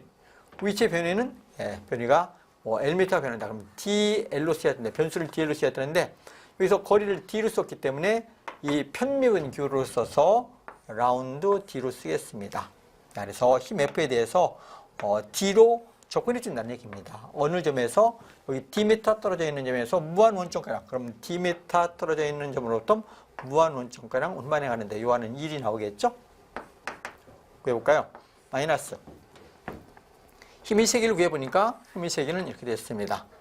16파이 입실온 제로 거리 D 제곱분의 마이너스 Q의 제곱이 됐죠? 마이너스 그냥 소거시켜서 플러스로 쓰겠습니다. 이것을 뭐로 접근해준다? 라운드 D로 접근해줘라 이런 뜻입니다. 자, 그러면 이것들은 전부 다 상수가 됩니다. 상수는 그대로 놓고 16파이 입실온 제로 Q 제곱은 놓고 그럼 D 제곱분의 1이죠? 그럼 D 제곱분의 1만 접근해주면 되겠습니다. 그럼 D의 마이너스 2승을 라운드 D로 접근한다는 뜻이죠? 그래갖고 구간은 어디서부터? D미터로부터 무한원점가량 구간만 넣어주시면 되겠습니다. 그러면 D의 마이너스 2승을 적분하면은 마이너스 D분의 1이 됩니다. 마이너스 D분의 1. 따라서 1 워크는 어떻게 되는가 보시면은 16파이 입실온 제로분의 Q의 제곱은 놓고 이것을 적분해 줬더니 마이너스 D분의 1 이렇게 됐죠. 그래서 구간은 한 번은 D 대신에 위에 것 무한대, 한 번은 D 대신에 밑에 것 D를 넣어주면 되거든요. 자, 그럼 여기서 마이너스가 있으니까 구간을 바꿔줄까요?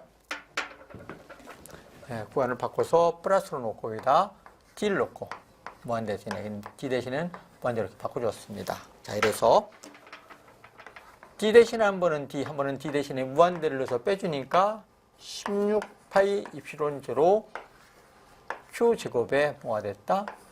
D분의 1 마이너스 무한대분의 1이 되네요. 무한대분의 1은 0이 되죠. 0 되어서 따라서 무한원점가량 운반해 가는데 요하는 1은 16파이 입실온 제로 D분의 Q 제곱 줄이라는 이런 에너지가 소비된다 이렇게 볼 수 있네요. 자, 그래서 보기서 찾아보실까요? 여기서 찾아보시면은 16파이 입실온 제로 D분의 Q의 제곱 16파이만 찾으시면 되겠네요. 그래서 3번 16파이 입실온 제로 D분의 Q의 제곱. 자, 이런 것은 실질적으로 우리가 시험장에 가서 일일이 유도하지 않습니다. 어떻게 한다? 1의 정의는 항상 어떻게 된다? 워크에서 도와주시는데 힘 곱하기 변이거든요. 힘 곱하기 변이 내적입니다. 원래가. 이게 1의 정입니다. 물리학에서 얘기하는 1의 정이죠. 그럼 힘 곱하기 변위가 되는데 우리는 요 무한평면도체와 점전할 사이에 되는 힘의 세기, 이것은 다 기억하는 것입니다. 무한평면도체와 점전할 사이에 되는 힘의 세기는 요 영상전하와 점전할 사이에 되는 힘이 되기 때문에 16파이 epsilon0 d제곱분의 q의 제곱이거든요. 이것은 마이너스는 흡입력이라는 뜻입니다. 자, 따라서 무한 원점과랑 운반해 가는데 요하는 2를 구한다면은 힘의 크기에다 뭘만 곱해주면 된다? 힘 폴스에다가 변이, 그래서 거리 d만 곱해주면 되겠습니다. d만 곱해주면 무엇이 된다? 이게 바로 1이 된다. 이렇게 알아두시면 되겠습니다. 그래서 막바로 다이렉트로 보니까 여기다 그렇죠? 16파이 epsilon0 d 제곱분의 q의 제곱에다가 d를 곱해주니까 dd 소거돼서 답이 다이렉트로 나오게 되는 것입니다. 자, 그래서 실질적으로 시험장에 가셔서 계산하실 때는 이렇게 간단하게 힘 곱하기 거리이다. 이렇게 이해하시면 되겠습니다. 자, 그래서 답은 보기에서 찾으니까 3번이 되었는데요. 이렇게 간단하게 쉽게 편법으로 푸는 방법도 잘 기억해 주시면 좋습니다. 다음 문제 보시겠습니다.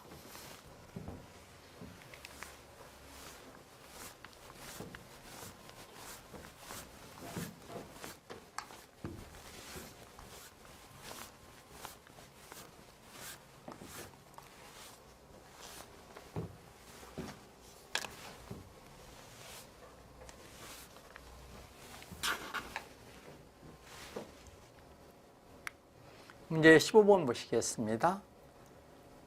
정전에너지, 전속의 밀도 및 유전상수 입시론 R의 관계에 대한 설명 중 틀린 것은 이렇게 물었네요. 보실까요? 1번 굴절각이 큰 유전체는 입시론 R, 이게 비전율이죠. 비전율이 크다. 우리 경계면의 조건에서 이런 식이 있죠. 유전율 입시론 2분의 유전율 입시론 완호값은 이렇게 됐죠. 탄젠트 세타 2분의 탄젠트 세타 1 이렇게 된 것입니다. 그래서 비례한다고 쓰죠. 탄젠트 값은 항상 각도에 비례하니까 세타 2분의 세타 1에 비례한다. 이게 무슨 뜻이냐면은 유전율이 커지면은 항상 어떻게 된다?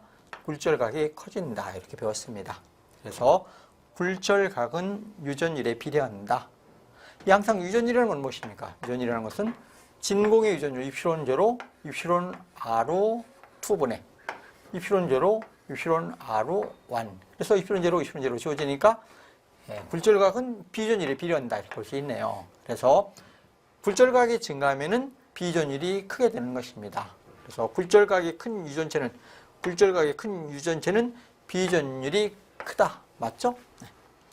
2번 보시면은 동일 전속 밀도에서 비전율이 클수록 정전 에너지는 작아진다.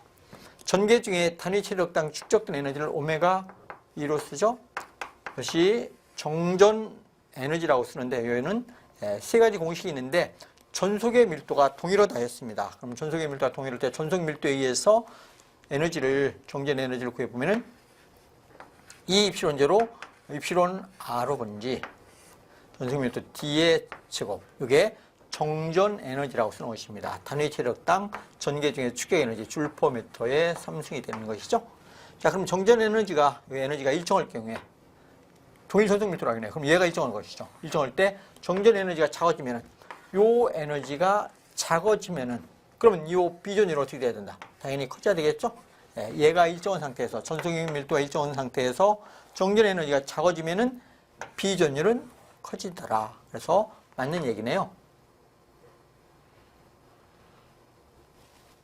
틀린 것을 모르는데 정전 에너지는 작아진다. 이건 이렇게 됐네요. 전속의 밀도가 동일 전속의 밀도에서 얘가 일정한 상태에서 입시론 R가 클수록 이게 클수록 에너지는 감소한다. 이렇게 물었네요. 그래서 이번 2번은 맞는 얘기죠. 동일 전속의 밀도에서 비전율 입시론 R가 크게 되면은 어떻게 된다? 정전 에너지는 작아지더라. 맞죠? 3번 보시면은 동일 정전 에너지에서 동일 전속인데 얘가 일정할 때 이게 이번에 일정할 때 입시론 R가 클수록 전속의 밀도는 작아진다. 얘가 이제 일정하면은 일정한 상태에서 이게 커지면 어떻게 됩니까? 비전율이 얘가 클수록 얘는 어떻게 돼요? 얘도 똑같이 커져야 되겠죠? 전속 밀도가 커야 된다. 이것이 일정한 상태에서 요 비전율이 커지면은 얘가 일정해야 되니까 이것은 당연히 커져야 되겠죠. 그래서 맞는다는 얘기입니다. 그러면 1, 2, 3번은 다 바른 표현이 되겠네요. 그러면 4번이 무조건 틀렸네요. 4번 한번 보실까요? 전속은 매질에 축적된 에너지가 최대가 되도록 분포한다. 전속은 매질에 축적된 에너지가 최대가 되도록 분포한다. 이것은 톰슨의 정리에 어긋나는 것이네요. 톰슨의 정리라는 것은 모든 물체들은 에너지 분포가 최소인 곳에 가서 멈춘다 이렇게 되어 있습니다. 자, 따라서 전속도 에너지가 최대가 되도록 분포되는 것이 아니고 에너지가 최소가 되도록 분포되는 것입니다. 그래서 전속은 매질에 축적된 에너지가 최소가 되도록 분포해야 한다. 이게 톰슨의 정리입니다. 그래서 4번이 틀렸다 이렇게 볼 수 있겠죠. 그래서 15번의 답은 4번이 되겠습니다. 다음 문제 보시겠습니다.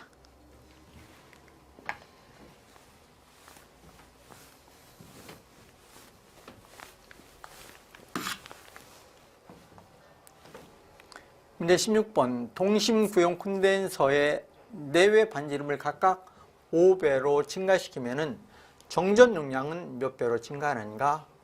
자, 동심구용 콘덴서라. 동심구용 콘덴서라는 것은 이렇게 반지름이 A미터인 구도체가 있고, A미터인 이렇게 구도체가 있고, 여기에 내경이 B미터, 외경이 C미터인 이렇게 구도체가 이렇게 함께 놓여져 있다 이런 얘기입니다. 이것을 동심구도체라고 하죠. 내경이 B미터, 외경이 C미터. 외측의 도체와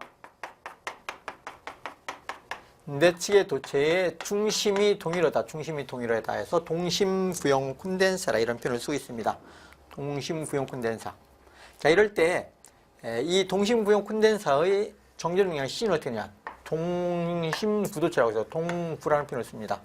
동심구도체의 정전 용량은 어떻게 된다? 이것은 원래는 A분의 1 마이너스 B분의 1분의 4파이 필론제로 이게 동심구도체의 정전 용량입니다. 물론 이것을 정리해주면 이렇게도 쓸 수 있죠.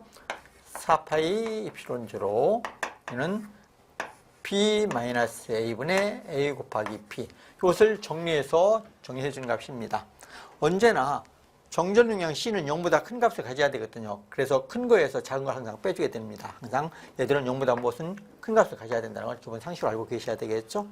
자, 이런 동심구용 콘덴서가 있었는데 각각 요 내측 도체의 반지름과 외측에 있는 도체의 내경의 반지름을 각각 5배로 증가시킨다 했습니다. 각각 5배로 증가시킨다. 그럴 때의 정전 용량을 물었거든요. 자, 그럼 C'이라 해서 C'은 4파이 필론제로 놔두고 B가 몇 배? 5배.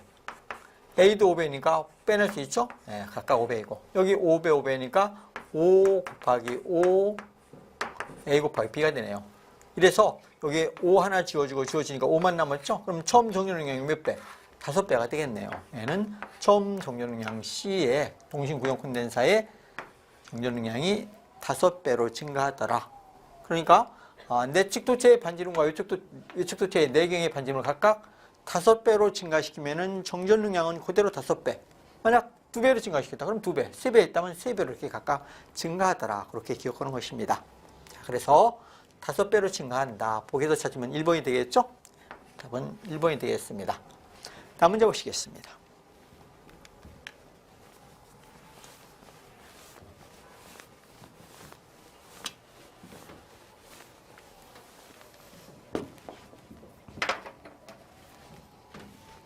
문제 17번.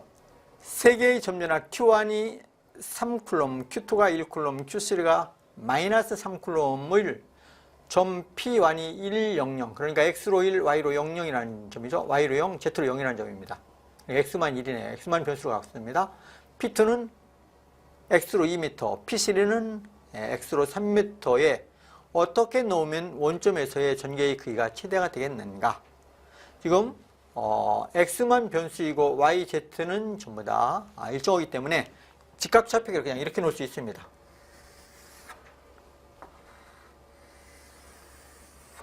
여기를 X축으로 놓고 보죠. 여기는 뭐 들어가는 방향에 Y축으로 놓고 이게 Z축이라고 할 수 있습니다.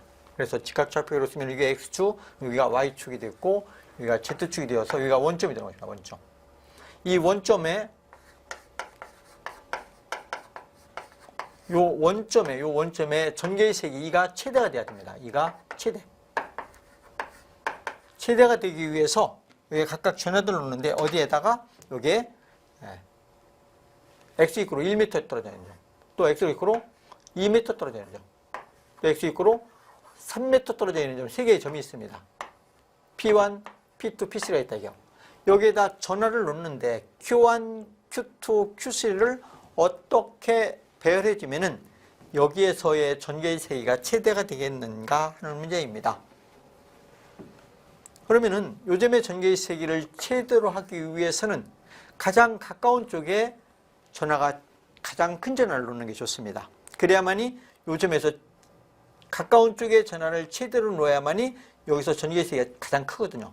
그 다음에 두 번째 거리에는 전화가 두 번째로 큰 전화를 갖다 놓는 게 또 요점의 전개의 세기가 가장 크겠죠. 또 먼 쪽에는 가장 작은 전화를 배열해 주면은 요 원점에서의 전개가 2가 최대가 되겠습니다. 그러니까 여기 P 1m 또는 P1점에는 제일 큰 전화, P2에는 두 번째 전화, P3에는 세 번째 크기의 전화를 각각 배열하면 되더라. 그러면 전화의 크기가 보시면은 Q1이 제일 크죠? 3쿨럼, Q2가 1쿨럼, Q3가 마이너스 3쿨럼이니까 순서대로 놓으면 되겠네요. 이게 순서가 가장 큰 순서, 가장 크고 두 번째 가장 작죠. 그래서 P1점에 Q1 쿨럼의 전화를 놓고 P2점에는 Q2 쿨럼의 전화를 놓고 P3점에는 Q3 쿨럼의 전화를 놓게 되면은 요점에서의 전개의 세기가 최대가 되더라. 이렇게 쓸 수 있죠. 자, 그래서 배열 순서를 보시면은 P1의 Q1, P2의 Q2, P3의 Q3인 1번이 가장 바른 배열이 되겠네요. 원점에서의 전개의 세기를 최대로 오기 위해서는 가장 큰 것부터 배열해 주면 되더라. 이렇게 이해하시면 되겠습니다. 그래서 답은 1번이 되겠습니다. 다음 문제 보시겠습니다.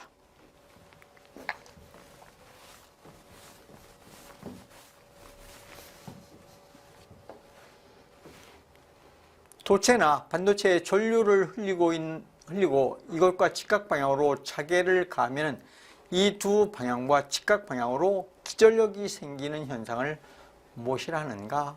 자, 우리 효과가 있죠? 효과. 이런 효과가 있습니다. 이렇게 I암페어의 전류가 흐르는 도체가 있다.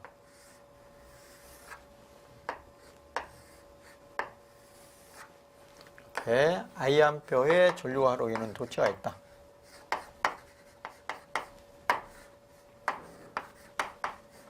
이렇게 I암페어의 전류가 흐르는 도체의 외부에서 자개를 가해줍니다. 이 도체의 수직 방향으로 이렇게 자개를 가해주죠.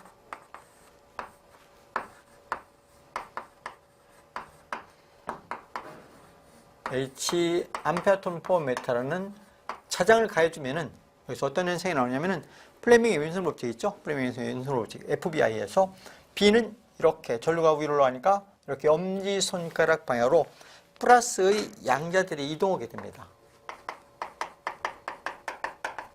그리고 좌편에는 마이너스의 전자들이 이렇게 이동하겠죠? 이래서 I암페어의 전류가 흐르고 있는 도체에다 외부에서 자개를 가해줄 때 이 도체 양측면에 뭐가 생긴다? V볼트의 전위차가 생기는 것입니다.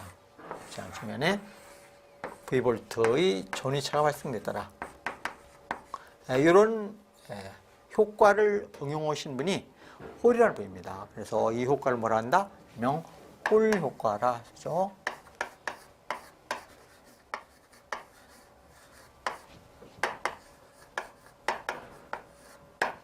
홀 효과. 그래서 거기서 찾으면은 답은 1번이 있네요. 홀 효과. 이런 홀 효과를 이용해서 이런 여러 가지 반도체 소자들이 있죠. P형 반도체, N형 반도체 이런 소자들을 우리가 구별할 수 있는 여러 가지 현상들을 연구하게 되는 것입니다. 그래서 현재 많이 사용되는 효과 중 하나가 홀 효과이다. 이렇게 이해하시죠? 다음 문제 보시겠습니다.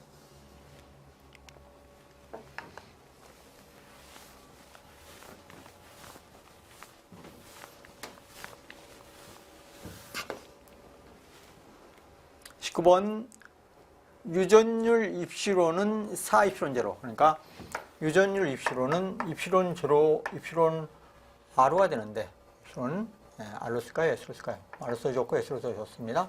이 값이 얼마이다? 4 입시론 제로라. 그러니까 이 비전율이 4라는 뜻입니다.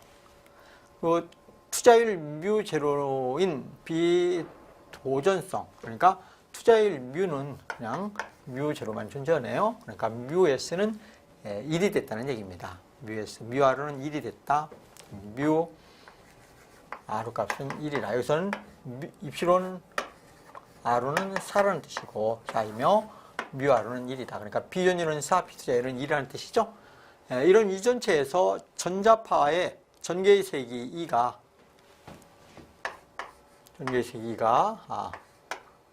Z축을 변수로 가지며 시간 t 함수를 이렇게 주어진 것입니다. 그가 A, Y, 이게 기본 벡터이죠. Y축 방향으로 진행되네요. 크기는 377 코사인 10의 구승 t, 이게 오메가 t입니다. 오메가 t 마이너스 베타, 위상 정수라고 쓰죠. 베타 Z 표현했네요. 일명 파수라고도 합니다. 파수, 위상 정수 이렇게 얘기하고 있습니다. 자, 이런 전개시가 주어졌을 때, 볼트포미터라는 전개가 주어졌을 때 자개의 세기는 H는 몇 암페어 포 메타인가 이렇게 놓고 자개의 세기를 구하라는 문제이네요. 자, 그럼 우리 우선 먼저 뭘 보셔야 되냐면은 이렇게 전자파는 전개와 자개가 함께 존재하는데 항상 진행 방향이 Z축으로 진행되지 않습니까? Z축으로 진행되는데 전개가 Y축 방향으로 진폭 오면은 자개는 언제나 X축 방향으로 진폭해야 됩니다. 왜? 진행 방향이 Z축 방향으로 진행하기 때문에 Z축으로 진행하기 때문에 전개가 Y축으로 진폭하게 되면은 자개 H는 어떻게 돼야 된다? 자개 H는 언제나 X축으로 진행돼야 됩니다. AX 방향으로 진행된다. 자, 그런데 여기서 X축 방향으로 진행될 때 전개가 Y축으로 진행될 때 자개는 X축이 돼 마이너스 X축으로 진폭을 해야 되는 것이다. 이렇게 알아두셔야 됩니다. 언제나 이것이 전자개, 전자파의 진행 방향인데 예를 들어서 전개 2가 X축으로 진행될 때, X축으로 진행될 때 이렇게 진행되지 않습니까? 그럼 자개는 이렇게 Y축으로 진행되는데 이렇게 Y축으로 진행되는 게 자개입니다. 그래서 이것이 전개요, 이것이 X축 방향으로 자개 H가 Y축 방향에서 Z축으로 진폭해 나가거든요. 자, 그런데 지금 요 전개가 Y축 방향으로 진폭하면 자개는 어떻게 된다? 자개는 X축 방향으로 진폭하되 마이너스 방향으로 진폭해야 되는 것입니다. 마이너스로. 그래서 요 마이너스가 붙어야 된다. 이런 개념 알아두시죠? 자, 그러면은 다 구할 수 있겠네요. 뭐만 구하면 되겠습니까? 이 전개와 자개의 비인 고임피던스라는 것이 있죠?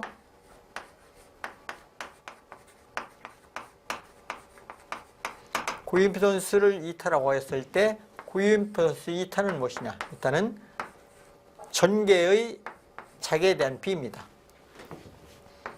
요 전개의 자개에 대한 비를 우리가 산치로 보면 어떻게 된다? 이것은 루트 입시론 분의 루트 투자율 뮤가 되죠? 이것을 다시 쓰면은 루트 입시론 제로 뮤 제로 곱하기 루트 입시론 S R로 쓸까요? 입시론 R 뮤 R 이렇게 되는 것입니다. 이것은 진공중의 고임피던스로서 얘가 크기가 120파이입니다. 120파이 즉 317이 되거든요. 120파이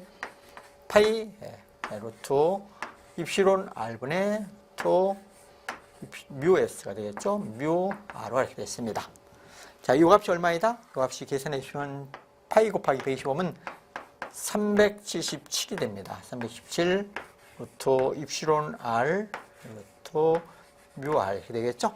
자, 그럼 자개는 어떻게 되겠습니까? 자개는 바꿔주면 되겠네요. 바꿔주면 되는 것이니까 나오고 들어가면 되겠죠. 자, 그래서 자개의 세기 H는 얼마가 된다? 자개의 세기 H는 이 값도 한번 넣어줄까요? 이것도 넣어주면은 377 곱하기 얘는 1이 됐고 얘는 4가 되었거든요. 처음에 주어질 때 얘가 4가 됐고 1이 되었으니까 되겠습니까? 2분의 1이 되네요. 곱하기 2분의 1이면 되겠죠? 377 곱하기 2분의 1이 되었다. 이런 얘기입니다. 자, 따라서 자개의 세기를 구해야 되니까 나오고 얘는 들어가면 되겠죠? 자개의 세기는 됩니다. 377 곱하기 2분의 1 곱하기 2가 되었다. 이런 얘기입니다. 자, 그럼 대입하면 되겠네요. 원래 자개의 세기는 y축 방향으로 진행돼야 되겠죠? x축 방향으로 진행돼야 되겠죠? 전개가 y축으로 진폭하기 때문에 자개는 x축으로 진폭을 해야 된다. 그래서 x축 방향으로 진행하면서 마이너스를 첨부시키며 ax 기본 벡터가 되겠죠. 그 다음에 여기 전개의 세기의 크기가 317이니까 전개의 세기 377 곱하기 377분의 1 곱하기 2 하면 되겠네요. 위로 올라가서 2가 되겠죠. 자, 여기다 뒤에는 뭐 그냥 쓰면 되겠죠. 코사인 오메가 t 마이너스 베타 z 이렇게 되는 것입니다. 자, 그래서 377 소거되어서 크기는 이렇게 되겠네요. 마이너스 ax 크기는 2 코사인 오메가 t. 오메가는 여기서 10의 구승이 되는 것입니다. 10의 구승 t 마이너스 베타 z. 요 이상 상수가 되겠죠? 이런 자개의 세기 암페어 퍼 메타를 얻을 수 있겠네요. 자, 보기에서 한번 찾아보실까요? 마이너스 AX를 찾으셔야 됩니다. 마이너스 AX, 여기는 AZ로 주어졌으니까 안 되겠네요. AX, AZ, AX 되는데, 항상 Z축으로 진행하기 때문에, 여기서 Z축으로 진행한다는 것은 무엇을 보고, 이게 Z가 이게 진행 방향을 얘기하거든요. 이게 시간 변수이거든요. 그렇기 때문에 Z를 가질 수는 없습니다. Z로 갈 수는 없으니까 언제나 2번 아니면 4번 밖에 될 수 없죠. 그 크기는 2가 되겠죠. 그래서 마이너스 AX 2 코사인 10의 구승 t 마이너스 위상상수 베타 곱하기 z가 되겠습니다. 답은 2번이 되겠죠. 다음 문제 보시겠습니다.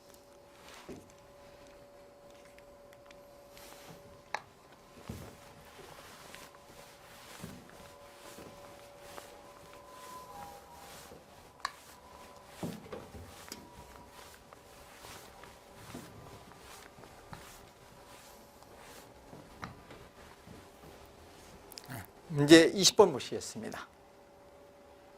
진공 중에서 선전화 밀도 로 L라고 쓰십니다. 로 L, 선전화 로 L 이꼬로 6 곱하기 10의 마이너스 8승 쿨롬 퍼 미터인 무한히 긴 직선상 선전화가 X축과 나란하고 Z 이꼬로 2m 점에 지나고 있다. 이 선전화에 의해서 반지름이 5m인 원점에 중심을 둔 구표면 S0를 통과되는 전기력선의 수는 약 몇 볼트 퍼 미터인가? 전기력선의 수는 약 몇 개인가? 이렇게 묻는 것입니다. 전기력선의 수는 약 몇 개인가? 자, 전기력선 수를 한번 보실까요?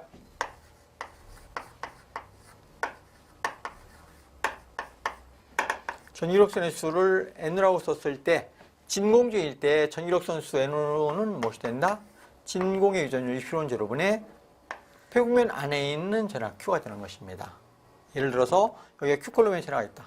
이 폐국면을 통해서 이 폐국면을 통해서 유출되어 나오는 전기력선의 총수는 어떻게 된다? 여기 전하가 Q콜롬일 때 이 전기력선의 수는 언제나 폐국면 안에 있는 바깥에 있는 전하는 필요 없습니다. 이 폐국면 안에 있는 전하의 입실론 제로분의 1배가 항상 전기력선의 수이거든요. 어디에서? 진공 중에서. 자, 그럼 주어진 조건을 한번 보실까요? 주어진 조건에서 선전화가 X축과 나란하고 Z-로 2m 떨어져 있는 점. 그럼 여기서 Z축과 X축만 존재하기 때문에 Y축은 존재하지 않지 않습니까? 그래서 우리는 이렇게 직각좌표를 그릴 수 있습니다. 어떻게? 직각좌표를 이렇게 그릴까요?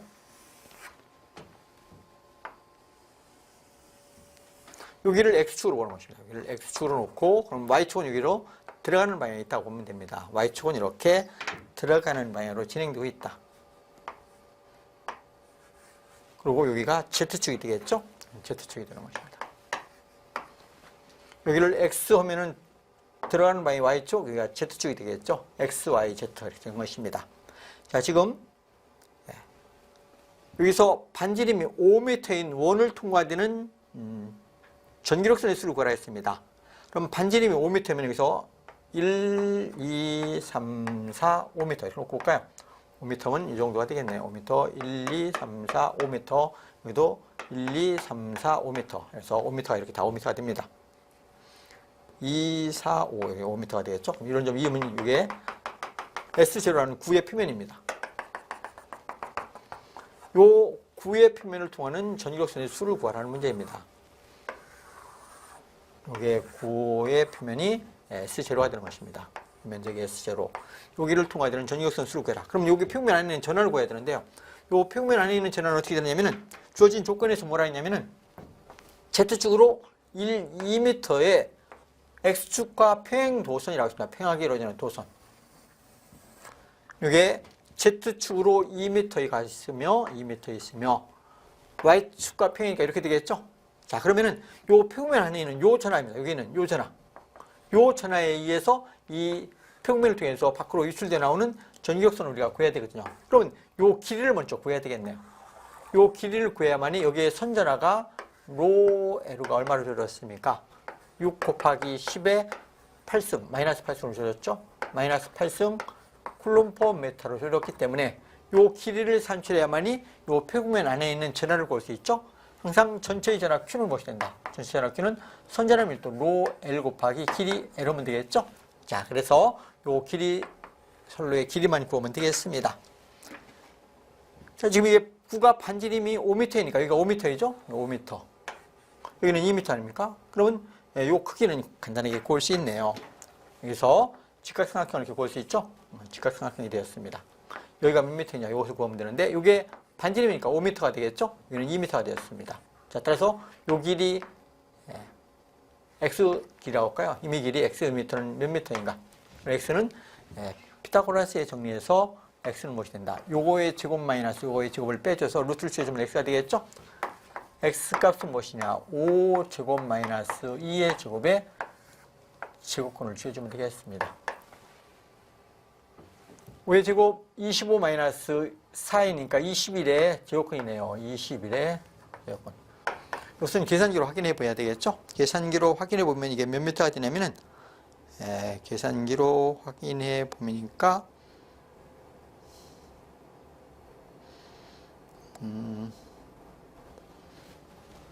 4. 몇 미터가 나올 것입니다. 4, 16해서 4, 16해서 5가 나왔죠? 5, 00 묻혀서 5, 48 그래서 48 뭐 이 정도 나오겠네요. 자, 그래서 요 값이 나온 것입니다. 그러면은 길이 이제 나왔죠? 이렇게만 나왔으면은 전체 전압 Q는 어떻게 된다? Q는 뭐 간단하죠. 선전압 밀도 로 L 곱하기 길이 L미터가 되는 것이니까 선전압 밀도 6 곱하기 10의 8승에다 마이너스 8승에다가 곱하기 길이가 루트 21 요거에 여기가 길이가 나왔으니까 이거 2배 해줘야 되겠죠? 네, 2배 해줘야 되니까 2배 해주면 되겠습니다. 2배. 이것이 표국면 안에 있는 전하가 되겠죠? 따라서 이 표국면을 통해서 유출되어 나오는 전기력선의 총수는 어떻게 되느냐? 넣어주시면 되겠죠? 진공의 유전율 입출원제로는 8.855 곱하기 10의 마이너스 12승 여기는 6 곱하기 루트 21 곱하기 2m에 곱하기 10의 마이너스 8승이 되었습니다. 자, 이래서 이게 위로 올라갑니다. 위로 올라가니까 10의 4승이 되었고 이것으로 나눠주면 되겠습니다. 그래서 계산해 보시면은 얼마가 나오냐면은 계산해 보시면은 그냥 10의 4승이 그냥 남죠? 이것은 10의 4승이 남습니다. 10의 마이너스 12승과 10의 8승 마이너스 8승이 올라가니까 10의 4승 지워주고 10의 4승은 나오고 요것이 아마 9점 얼마가 나옵니다. 9점 얼마가 나오는데 9.12 정도가 나올 것이에요. 9.12. 그래서 6이 12 곱하기 9.12에서 나눠지니까 약 6 정도 되겠네요. 이게 9 정도 되거든요. 그래서 9.12를 나눠지니까 약 얼마가 된다? 6점 얼마가 나올 것입니다. 6점. 여기서 6 얼마 정도 있습니까? 6.2가 주어져 있네요. 6.2. 그래서 6.2 곱하기 10의 4승이 된다. 이런 얘기입니다. 이러한 전기력선 라인이라고 씁니다. 라인 또는 한 줄, 두 줄, 줄이라고 하는 표현도 쓰고 한 개, 두 개 이렇게 쓸 수 있죠.